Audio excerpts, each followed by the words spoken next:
Hey everybody, I am anxious to introduce you to a couple new rosés. We're actually going to be releasing 3 of them this year, but the third one is not going to be until the end of the year. That way we've got one for Christmas, New Year's.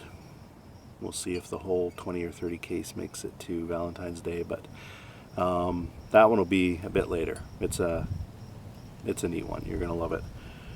But this spring, I've got 2. So to start, I've got a little West Bank Gamay. Now you're probably familiar with this if you've had it last year, the year before. It's characteristically always got this rhubarb core to it, and this year's no different, with loads of grapefruit, cranberry, strawberry. It's a full bottle is worth 3 daily servings of fruit. It's not, but if you want to think so, I will support you on it. It's still bone dry, wonderfully tart. It's a very unique sparkling Gamay. I'm very happy with this year. I'm still getting this from West Bank in Kelowna, which is why I call it West Bank Rosé. And I also got away with not adding sulfur to this guy this year, so it's a sulfur-free wine. But I'll do a sulfur video later sometime, because I think sulfur is getting a bad rap. It's a story for another day. But I love this wine. Beautiful pink. Lots of great restaurants in Vancouver have this on right now. So hunt it down, find it, love it. The other rosé, brand new this year.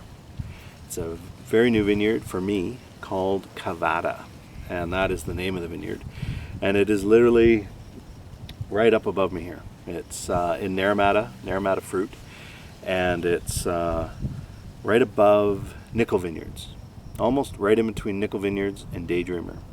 So if you haven't been to either of those wineries, when you do make your way up to Naramata, check them out. Awesome wines. And this little fella is a little lighter in color, and I whole cluster pressed this guy, which means I just threw the whole clusters in, stems and all, and pressed it relatively quickly so it didn't get a lot of skin contact. And it's got a little lighter pale in color, almost peachy, but don't let the color fool you.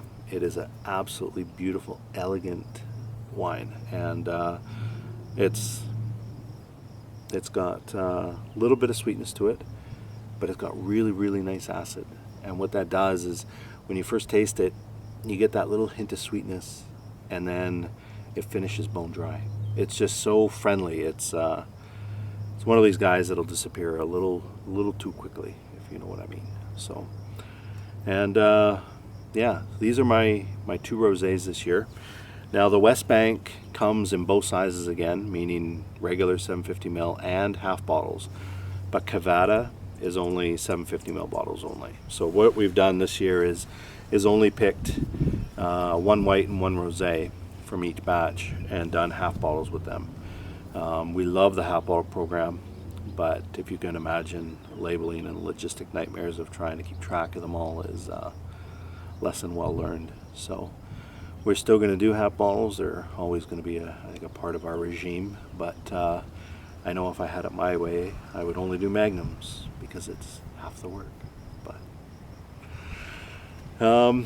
so those are my 2 spring release rosés.